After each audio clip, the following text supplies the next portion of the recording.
We are the Gujarat Technological University. Since its inception over a decade ago, GTU has been empowering young and curating minds to realize their true potential. Over 4 lakh inspired students are enrolled with one of the premier academic universities in India. With more than 450 affiliated colleges in its fold operating across 5 zones of the state, GTU, the International Innovative University, your place to move forward.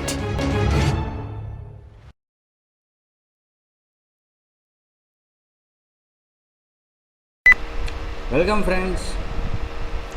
So in this video we are going to discuss persisting the application instance stat. Persisting का मतलब क्या है? persist करना, किसी चीज़ को संभालना, in future वो वापस उपयोग में आ सके या ली जा सके, उस तरह से उसको संभाल के रखना, दैट मीन्स persisting. ओके और यहाँ पे बात हो रही है persisting application instance stat.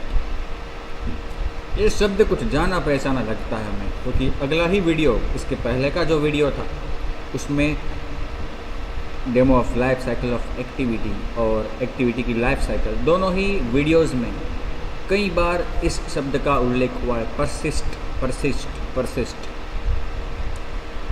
मतलब कि एक्टिविटी रन हो रही है और एक्टिव स्टेट में है in front of client due to some reason or due to some other activity performed by the client or the operating system. If the activity on the top of the stack moves down, okay, at that time it happens that the activity will again come to top of the stack. At that time, when earlier it was on the top, the state to which it was bind, the same state should be displayed to the client.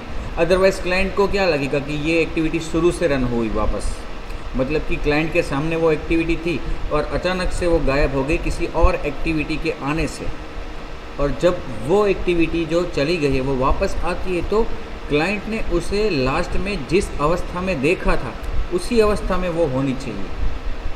Okay, तो वो अपने आप तो नहीं होगा. इसके लिए हमें क्या करना होगा कि उसका स्टेट स्टोर करना होगा. अब कब ऐसी आवश्यकता पड़ सकती है? तो भाई ये हमने अभी जो demo of life cycle activity activity life cycle को डिस्कस किया और डेमोस्ट्रेट किया, तब हमें ये भी जानने को मिला कि भाई डिवाइस का जब कॉन्फ़िगरेशन चेंज होता है तब भी एक्टिविटी को पॉज, स्टॉप, डिस्ट्रॉय भी किया जाता है और वापस क्रिएट में से वो शुरू होता है. इसीलिए दोस्तों, ऑन क्रिएट में ऐसे ही नहीं यहाँ पे ये ऑब्जेक्ट पास किया है, इसकी एक आवश्यकता भी है, इसकी ज़रूरत भी है. इसीलिए अदरवाइज़ ऑन क्रिएट में, अगर ऑन क्रिएट सबसे शुरू में ही रन होती है तो इसमें ऑब्जेक्ट क्यों पास किया है? इसमें ऑब्जेक्ट इसलिए पास किया है कि ये ऑन क्रिएट अगर सेव के बाद कॉल हुआ है, मतलब एक्टिविटी को कॉन्फ़िगरेशन चेंज होने की वजह से एक्टिविटी को डिस्ट्रॉय किया गया है और वापस रिक्रिएट किया जा रहा है, तो रिक्रिएट होने पे यहाँ पे लास्ट में जो उसका स्टेट था वो स्टेट पास होगा एज अ बंडल. तो आप भी अपनी एक्टिविटी में कुछ ऐसा करना चाहते हो, ज़रूरत पड़ेगी आपको, तो कर सकते हो. तो हमने जो 2 मेथड्स लास्ट में डिस्कस की थी, 2 methods on save instant state और ऑन रिस्टोर इंस्टेंट स्टेट, ये आपको यहाँ पे उपयोगी होगी. देखिए अब क्या उपयोगी होगी, कहाँ पे उपयोगी होगी, ये चीज़ समझने के लिए हम क्या करेंगे, अपनी ये जो एक्टिविटी है, कौन सी एक्टिविटी,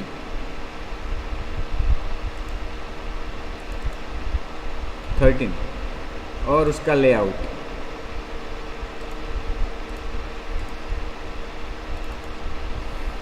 ओके, ये जो मेरी एक्टिविटी है इसमें मैं लेआउट चेंज करके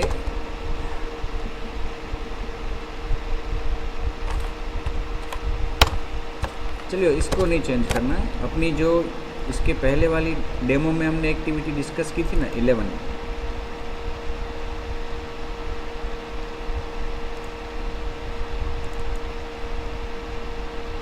सॉरी 11 भी नहीं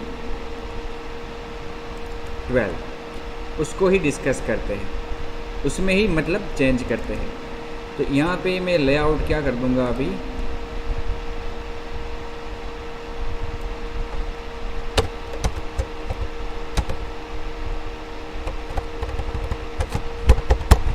लीनियर लेआउट, ओके। और कुछ मुझे आपको केवल बताना है और कुछ नहीं करना है। यहाँ पे मैं एक एडिट टेक्स्ट लेता हूँ,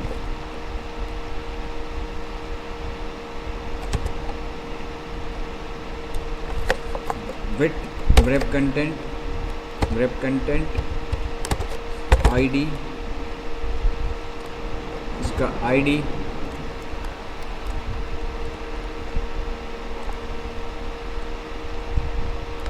मैं रखता हूँ एडिट टेक्स्ट 1, ओके। इसमें हिंट रखते हैं एंटर फर्स्ट नेम, और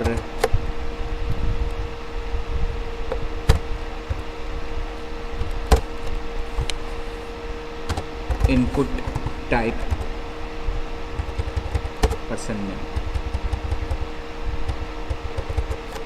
orientation vertical, margin left 10 dp, margin right sorry top भी 10 dp।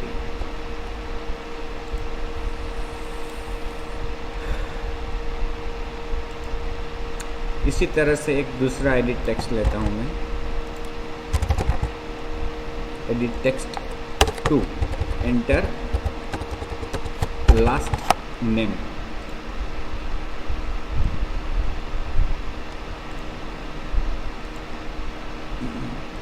हो गया। इसको रन करता हूँ।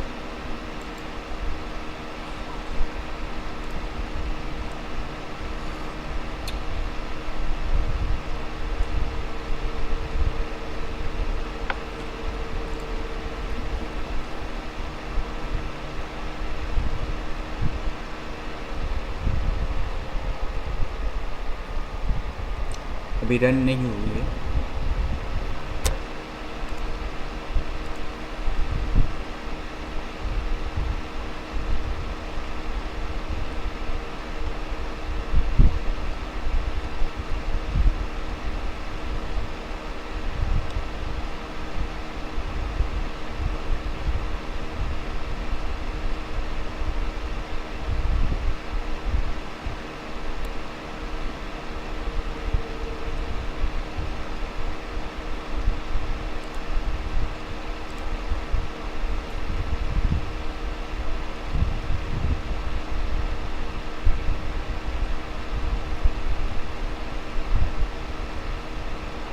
ओके, यहाँ पे मैं नेम इनपुट करता हूँ मेरा चिराग राज, ओके फाइन। अब देखो इसको मैं एग्जिट करता हूँ। ये हम सभी पहलू से देखेंगे, इसलिए it will take some time, लेकिन आप देखो जानने को मिलेगा आपको। ये डिस्ट्रॉय हो जाएगा, वापस रन करते हैं। डिस्ट्रॉय हुआ है तो वो डेटा उसने एग्जिट ही कर दिया, तो डेटा की आवश्यकता ही नहीं है ना क्लाइंट को। अभी वो कह भी नहीं सकता कि भाई मुझे वो डेटा चाहिए, मैंने जो नाम इनपुट किया था वो मुझे वापस दो, ऐसा वो अभी कह नहीं सकता, क्योंकि उसने खुद ने एग्जिट किया है। अगर आपको लगता है कि वो कहेगा तो आपको सोचना पड़ेगा आपके क्लाइंट के बारे में। अब यहाँ से मैं बीच में होम प्रेस करता हूँ, होम प्रेस कर दिया मैंने, home on pause, save and on stop.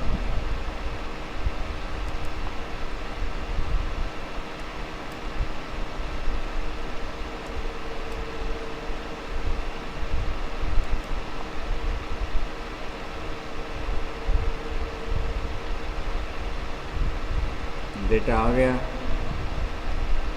यहाँ से मैं दूसरी एक्टिविटी में जाता हूँ।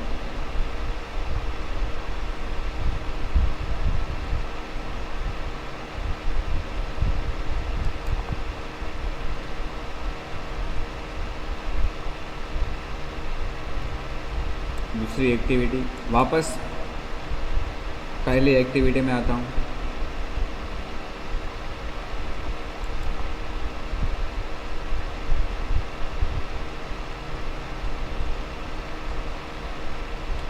डेटा है, ओरिएंटेशन चेंज करता हूँ।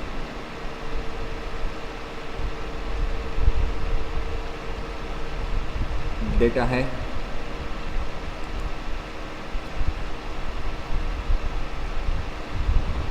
डेटा है। ओरिएंटेशन चेंज हुआ तो डिस्ट्रॉय होके वापस वो ऑन क्रिएट हुआ। जब तक किल नहीं हुई एक्टिविटी, मतलब कि मैन्युअली किल नहीं हुई, तब तक उसका डेटा यहाँ पे प्रिजर्व हो रहा है, परसिस्ट हो रहा है। मतलब कि ये ऑटोमेटिकली ओएस इसे परसिस्ट कर रही है। ओके, जो इसकी लाइफ साइकिल को मैनेज कर रही है वही ओएस या वीएम इसके डेटा को भी परसिस्ट कर रहा है। क्योंकि देखा अभी हमने कि जब इसको हमने रोटेट किया तो कॉन्फ़िगरेशन चेंज हुआ, डिस्ट्रॉय भी हो गया, वापस ऑन क्रिएट हुआ, वापस एक्टिविटी का ऑब्जेक्ट वापस बना है, एक्टिविटी का ऑब्जेक्ट वापस बना है, फिर भी डेटा तो उसमें है ही।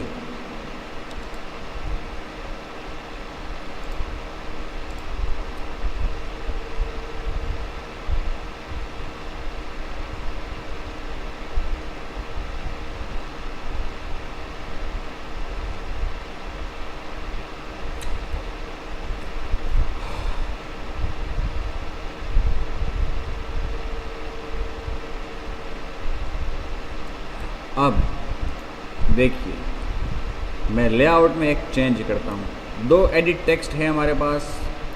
दूसरा जो एडिट टेक्स्ट है उसका मैं आईडी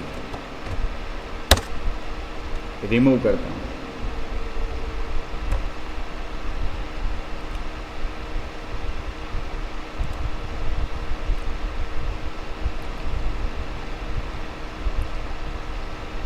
वापस रन करता हूँ।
मैं डेटा इनपुट करता हूँ।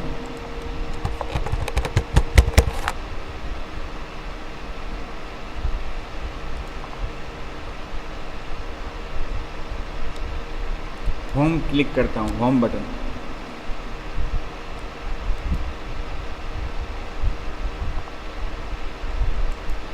अब वापस एक्टिविटी को क्रिएट करता हूँ।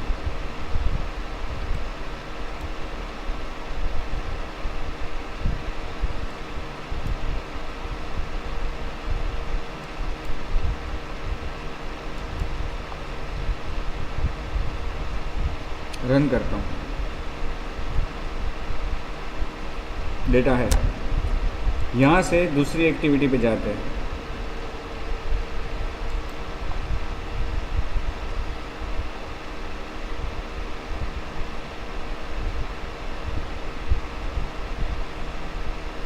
वापस उस एक्टिविटी पे आते हैं।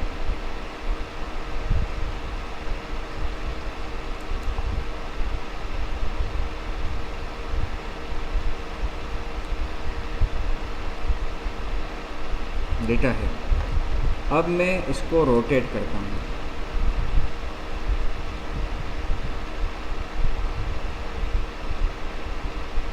लास्ट नेम चला गया, कोई बात नहीं, वापस मैं लास्ट नेम इनपुट करता हूँ।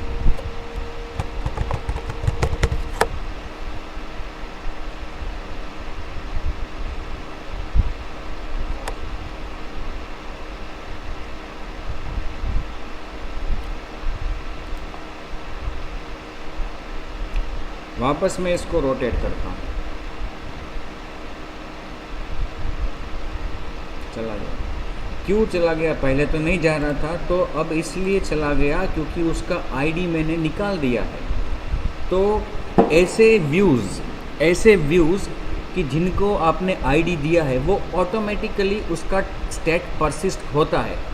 लेकिन ऐसी चीज़ है जिसका आईडी नहीं है, कॉन्फ़िगरेशन चेंज होने पे उसका स्टेट परसिस्ट नहीं होगा।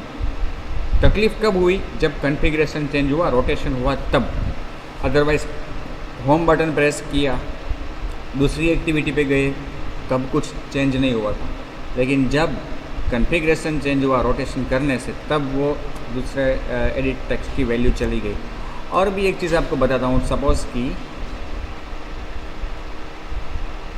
यहाँ पे एक वेरिएबल लेता हूँ मैं, इंटीजर काउंट। ओके, वो इनिशियली 0 होगा। अब काउंट को मैं यहाँ पे काउंट प्लस प्लस करता हूँ, ठीक है। और यहाँ पे ऑन क्रिएट के बाजू में उसकी वैल्यू मैं डिस्प्ले करूँगा, काउंट को मैं ऑन स्टार्ट में भी काउंट को प्लस प्लस करता हूँ, और यहाँ पे उसकी वैल्यू को मैं डिस्प्ले करता हूँ। मतलब जितनी बार ये मेथड कॉल होगी, सभी मेथड्स, तब ये काउंट प्लस प्लस होता जाएगा। हर एक मेथड में ये प्लस होगा, ठीक है।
अब मैं इसको रन करता हूँ।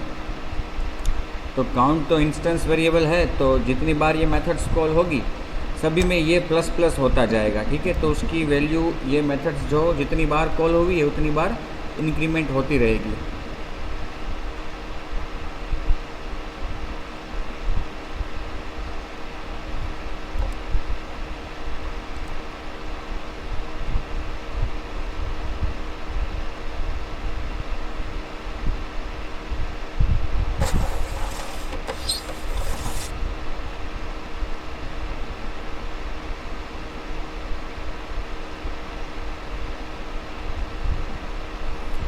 ऑन क्रिएट 1, रिज्यूम 2, 3 हो गया।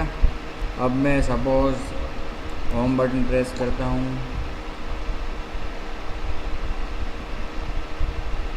वापस ऑन सेव 5, ऑन स्टॉप 6, वापस जाएंगे तो वो 7 फिर 8 होगा।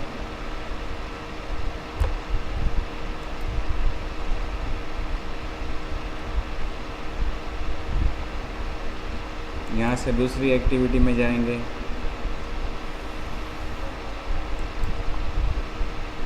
टेन, 11, 12, वापस उस एक्टिविटी पे आते हैं।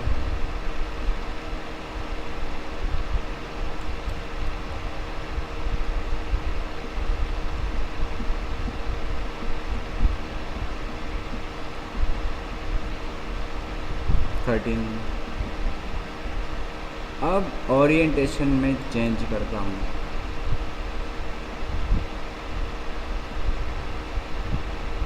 सिक्सटीन, 17, 18, 19, 1, 2, 3, 4 वापस चेंज करता हूँ।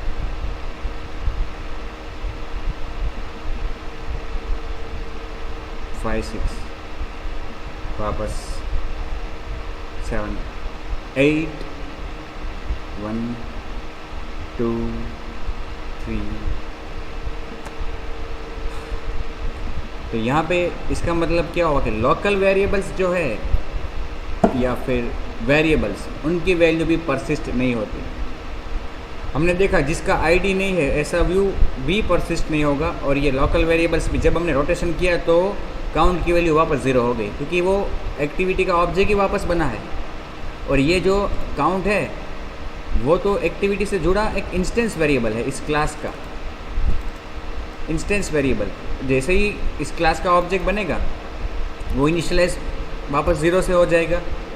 तो कॉन्फ़िगरेशन चेंज होने पे ये लोकल वेरिएबल, देखो क्लाइंट ने एक्टिविटी को स्टॉप नहीं किया है, मतलब कि क्लाइंट ने उसे एग्जिट नहीं किया है, फिर भी काउंट की वैल्यू ज़ीरो हो गई। ओके, तो इस तरह का डेटा, ऐसे कॉन्फ़िगरेशन चेंजेस होने पे आपको एज ए डेवलपर आपको परसिस्ट करने की आवश्यकता रहेगी। और ये कैसे करें वही हमें यहाँ पे देखना है। To save activity instance variables, देखो अभी मैंने क्या कहा, इंस्टेंस वेरिएबल, वो जो काउंट था वो क्या था, instance variable. Android offers 2 specialized variations of shared preference. Shared preference named for our activity. आपके पास 2 विकल्प है इसे परसिस्ट करने के लिए, लोकल वेरिएबल्स को और ऐसे व्यू के जिनके आईडी नहीं है। एक तो आप सेड प्रेफरेंस यूज़ कर सकते हो जिसका नाम एक्टिविटी के नाम जैसा ही हो, मतलब कि डिफ़ॉल्ट, या फिर लाइफ साइकिल इवेंट हैंडलर्स, जो हमने अभी 9 इवेंट हैंडलर्स देखे उनमें से कोई, हमें पता है कौन से, 2, on save instance state and restore instance state. दूसरा जो विकल्प है वो क्या कहता है, on save state and on restore state. Saving activity state using shared preferences. अब सेड प्रेफरेंसेस के द्वारा कैसे शेयर स्टेट को परसिस्ट करें। To save activity information that doesn't need to be shared with other components. ऐसा data, activity का ऐसा data कि जो किसी और एप्लीकेशन में आपको यूज़ नहीं करना है, किसी और एक्टिविटी में शेयर नहीं करना है, लेकिन करंट एक्टिविटी में ही आगे यूज़फुल हो सके, इस हिसाब से स्टोर करना है, तो आप शेयर प्रेफरेंस को कॉल कर सकते हो नाम दिए बिना। नाम नहीं दोगे तो उसका डिफ़ॉल्ट नाम क्या हो जाएगा, करंट एक्टिविटी का जो नाम है वही नाम इसका बन जाएगा। It returns a shared preference using the calling activities class name as shared preference name. जब आप सेड प्रेफरेंस को, गेट प्रेफरेंसेस को कॉल करोगे, गेट सेड प्रेफरेंस को, और उसमें प्रेफरेंस का नाम पास नहीं करोगे तो उसका नाम क्या हो जाएगा, एक्टिविटी का जो नाम है वही नाम उसका नाम बन जाएगा। देखो ये इस तरह से code, shared preferences activity preference is equal to get preference, नाम नहीं पास करना है, डायरेक्ट मोड। ओके, और फिर editor is equal to activity preference dot edit. फिर जो डेटा आपको परसिस्ट करना है वो data editor dot put string, ठीक है, फिर अप्लाई। और यही चीज़ आपको वापस रिट्रीव करनी है जब स्टेट को रिस्टोर करना है तब। Saving activity state using life cycle handlers. Activities offer on save instance state handler to persist data associated with UI state across sessions. By overriding an activity's on save instance state event handler, we can use its bundle parameter to save UI instance variables. We can store data to this object using put type methods. अब जब आपको data activity की life cycle के handlers through persist करना है तो आप save instant state में उसको परसिस्ट करने का कोड लिख सकते हो। सेव इंस्टेंट स्टेट में आपको एक आर्ग्यूमेंट पास होती है बंडल, ओके। उस बंडल के अंदर डेटा पुट कर सकते हो। उसके पुट के बहुत सारे वर्जन्स हैं। जैसे कि मुझे सपोज़ कि इस लोकल वेरिएबल काउंट को परसिस्ट करना है तो मैं यहाँ पे क्या लिखूँगा,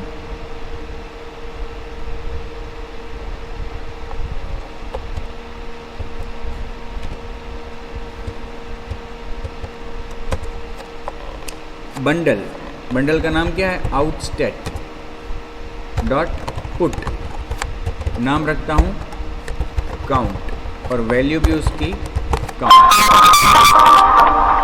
sorry put int, okay.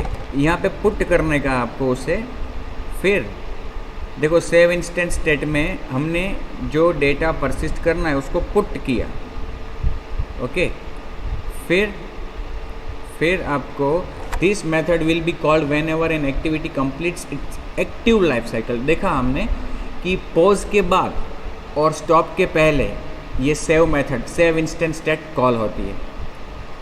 This saved bundle is passed into the restore instance state and create. अब देखो ये जो बंडल का ऑब्जेक्ट आउटस्टेट यहाँ पे हमें मिला है जिसमें हमने डेटा रखा, वही बंडल का object out state on restore instance state में भी पास होता है, भले उसका नाम अलग है। यहाँ पे बंडल, ये जो ऑब्जेक्ट है वो यही ऑब्जेक्ट है। और एडिशनली ऑन क्रिएट में भी जो बंडल मिलता है वो वही है जो सेव इंस्टेंट स्टेट में आपने पास किया था, ठीक है। So if the application is force to restart during a session, लेकिन कब पास होगा, जब एक्टिविटी को क्लाइंट ने किल नहीं किया है, फोर्सफुली किसी वजह से उसको रिस्टार्ट किया गया है। क्योंकि देखो ओरिएंटेशन चेंज हुआ तो क्या रिस्टार्ट ही हुई ना, रिस्टार्ट मतलब डिस्ट्रॉय होकर वापस रिक्रिएट होकर रन हुई, ओके। तो तब ऐसे केसेस में बंडल के अंदर जो डेटा रखा है वो ऑन क्रिएट में भी मिलेगा, ऑन रिस्टोर में भी मिलेगा। देखो ये ऑन क्रिएट में हमने उसे बंडल में सेव इंस्टेंट स्टेट से निकाला। देखो यहाँ पे चेक किया कि अगर वो नल नहीं है तो, मतलब कि कुछ डेटा रखा है तो उसको रिट्रीव करके वापस सेट किया। तो यही चीज़ हम अपनी एक्टिविटी में भी कर सकते हैं। देखो यहाँ पे हमने ऑन रिस्टोर इंस्टेंट स्टेट में उसको,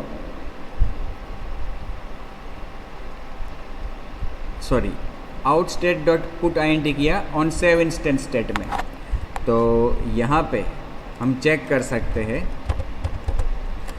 ऑन रिस्टोर इंस्टेंट स्टेट में इफ़ सेव्ड इंस्टेंट स्टेट, मतलब कि ये बंडल का ऑब्जेक्ट नल नहीं है तो, मतलब कि नल नहीं है मतलब क्या हुआ कि वो उसमें कुछ डेटा है और वो डेटा कहाँ से आया, सेव में से आया। अगर डायरेक्टली ये मेथड कॉल हुई है सेव के बिना, इसका मतलब ये कि कुछ डेटा रखा नहीं है उसमें, नल नहीं है तो कुछ डेटा रखा है, और वो डेटा क्या रखा है हमने, काउंट। तो उसे निकालना होगा यहाँ से, count is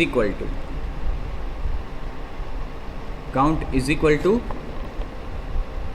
saved instance state dot get int count. और वो काउंट वेरिएबल आपको मिल गया, मतलब कि जो वैल्यू सेव में हमने परसिस्ट की थी वो वैल्यू यहाँ पे काउंट में मिल गई और उसी को हमने इंक्रीमेंट किया। चलिए अब देखते हैं।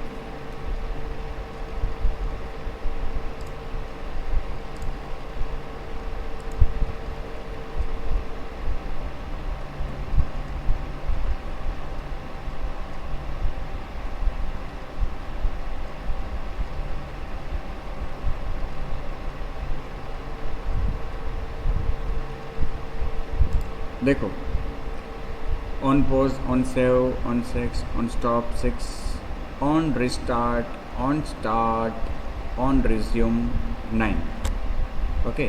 अब इसको मैं रोटेट करता हूँ, on pause, on save, on destroy, on 13 तक पहुँचा, क्रिएट में वापस 1 हो गया, स्टार्ट में 2 हुआ, अब रिस्टोर में देखो 12 हुआ, वो रिस्टोर में 12 इसलिए हुआ क्योंकि हमने रिस्टोर में उसको रिट्रीव किया, लेकिन यहाँ तो वापस ऑन क्रिएट से शुरू हो रहा है। तो हमें करना क्या चाहिए, जैसे कि पीपीटी में बताया मैंने कि ऑन क्रिएट में इसे एक्सेस किया।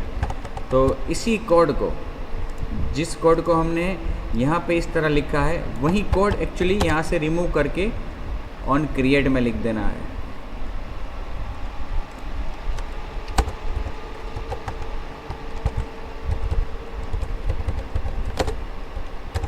ठीक है, वापस रन करते हैं।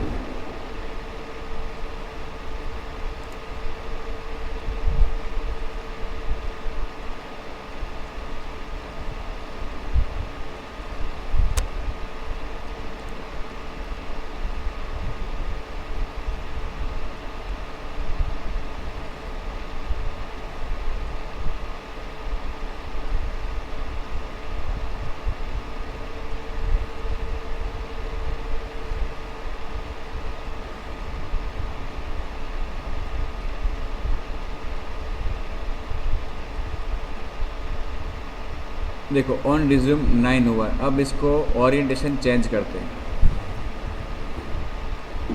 10, 11, 12, 13, 12, 13, 14, 15। अब देखो एक्चुअली हमने क्या किया है, उसको सेव करते वक्त काउंट को प्लस प्लस करके काउंट की वैल्यू सेव की है।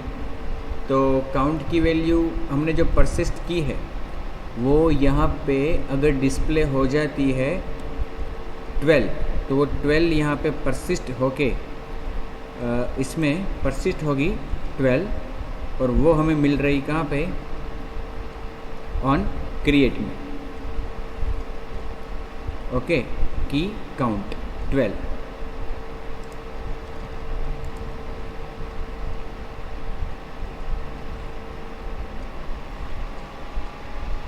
ऑन सेव में 17 था, ऑन सेव में 17 था, तो क्रिएट में 18 आया।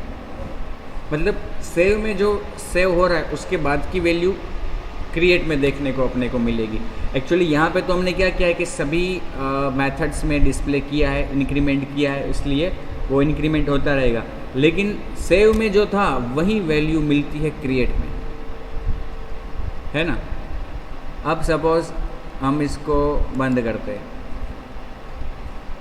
On pause, on save, on stop. Destroy नहीं हुआ है तो अभी क्रिएट नहीं होगा। तो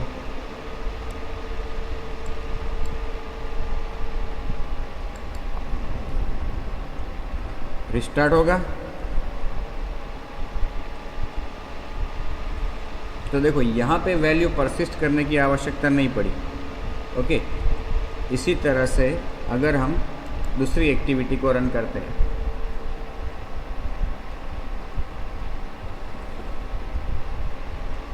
तो वापस वहाँ पे जाएंगे,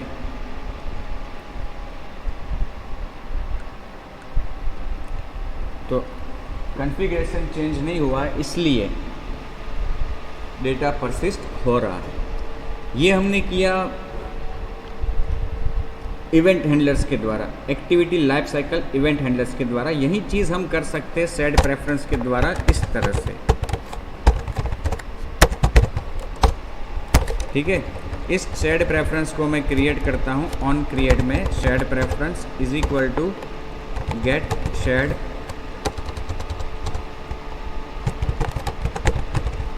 प्रेफरेंस। इस नाम नहीं दूंगा, डायरेक्ट मोड दूंगा। ठीक है,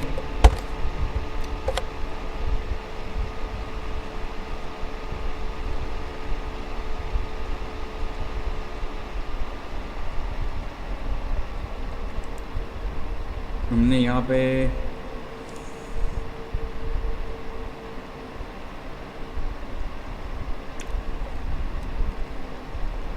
एक्टिविटी डॉट मोड प्राइवेट ऐसा तो लिखा था। एक्टिविटी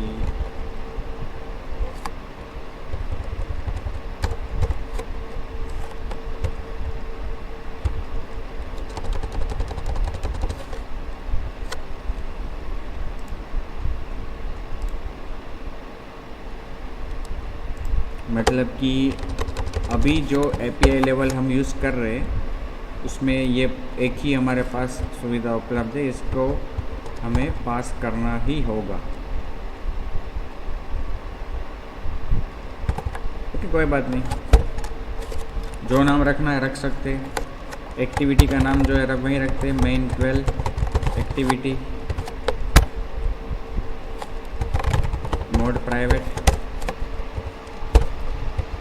ओके, अब ये जो बंडल में हम डाल रहे थे, बंडल में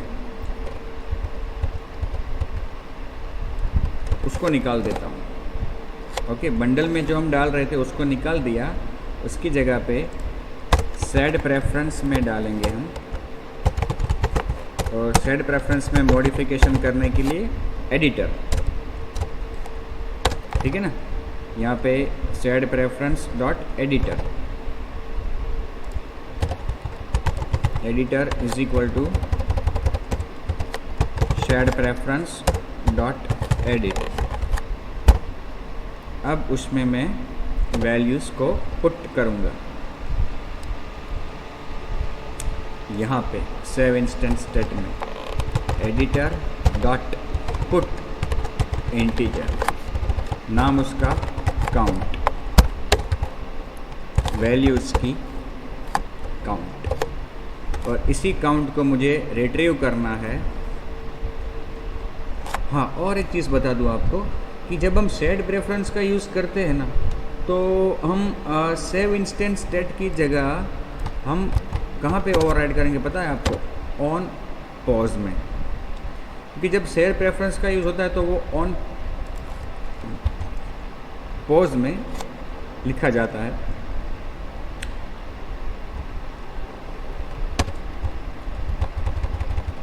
ये जनरल उसका मैकेनिज्म है। ओके, और रिट्रीव कहाँ पे करना है वापस उसको?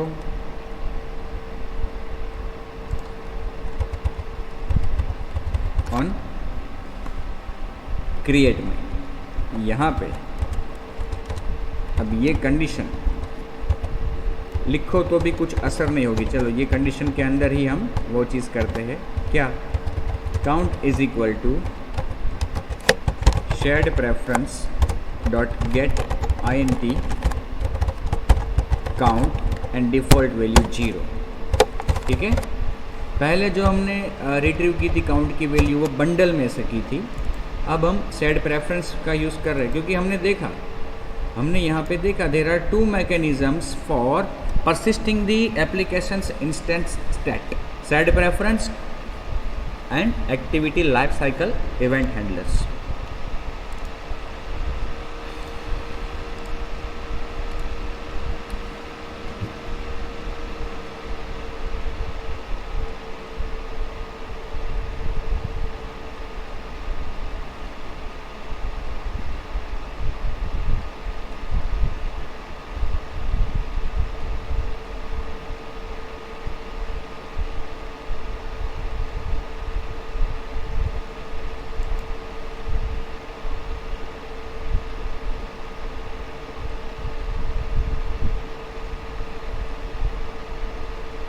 ऑन डिस्ट्रॉय 13 क्रिएट 1 वापस आ गया, स्टार्ट 2, रिस्टोर 3, रिज्यूम 4।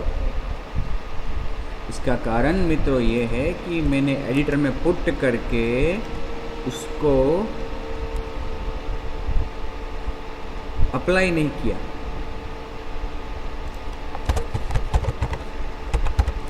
अप्लाई करना चाहिए ना, to commit the changes।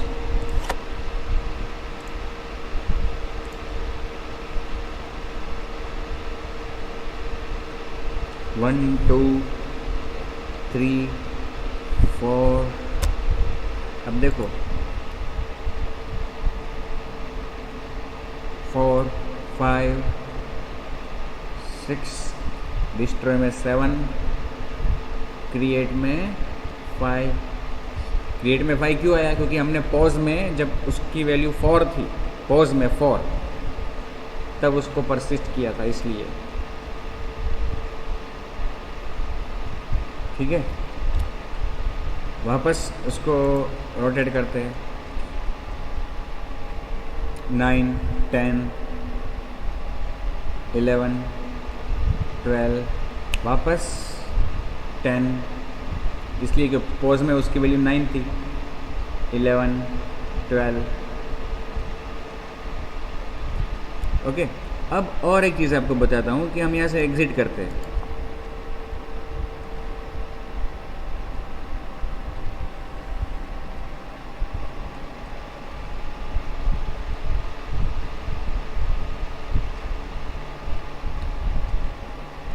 Exit करते हैं, अब वापस एप्लीकेशन को रन करता हूँ।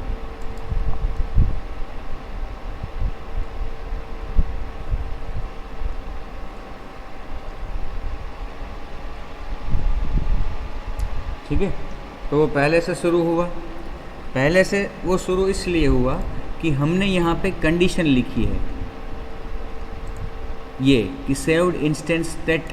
अब देखो वापस वो पहले से शुरू हुआ है तो सेव इंस्टेंस स्टेट तो नल होगा। अगर नल है तो सेड प्रेफरेंस में से वैल्यू नहीं निकाली उसने। सेड प्रेफरेंस में वैल्यू थी लेकिन उसने निकाली नहीं। ओके, तो वापस 0 से ही शुरू हुआ, मतलब 1, 2, 3 इसलिए। लेकिन अगर हम इस कंडीशन को निकाल दें यहाँ से और रन करें,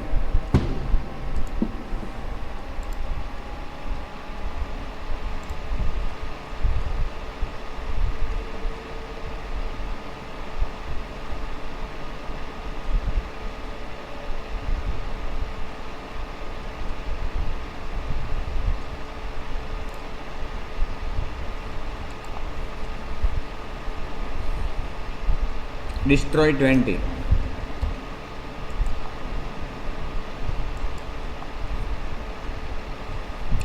देखो किल करके मतलब कि एग्जिट करके हमने वापस रन किया तो भी हमें काउंट की वैल्यू 1 से नहीं मिल रही, बिकॉज के सेड प्रेफरेंस में से हम वैल्यू निकाल रहे हैं।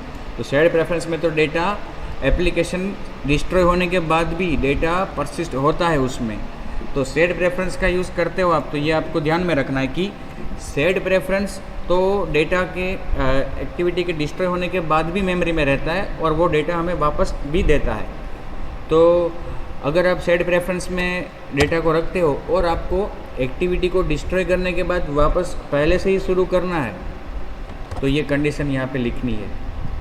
मतलब क्लाइंट के किल करने के बाद, क्लाइंट के एक्टिविटी में से एग्जिट होने के बाद वापस शुरू से करना है, प्रेफरेंस में डेटा नहीं रखना है। तो सेव्ड इंस्टेंस स्टेट को आपको कंडीशन ये रखनी है। मतलब ये आप पे निर्भर करता है, दोनों में से कोई भी मैकेनिज्म आप यूज़ कर सकते हो, सेड प्रेफरेंस का भी और इवेंट हैंडलर्स का भी।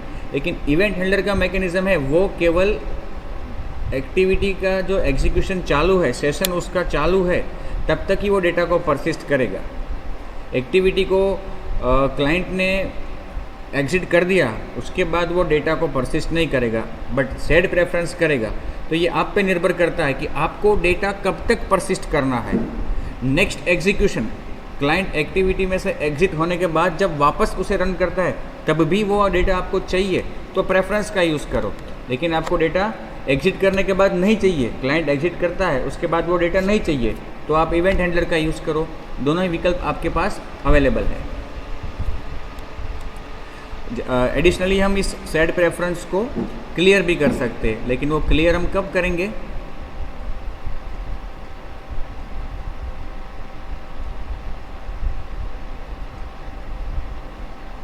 अगर ये कंडीशन हमें यहाँ पे नहीं लिखनी है तो हम उसको क्लियर करने का कोड लिख सकते हैं। लेकिन वो कहाँ पे लिख सकते हैं कि जब एक्टिविटी डिस्ट्रॉय होती है और जब डिस्ट्रॉय होती है तब उसका कोई स्टेट परसिस्ट नहीं किया गया है, तब हम एक्टिविटी को सेड प्रेफरेंस को क्लियर कर सकते हैं।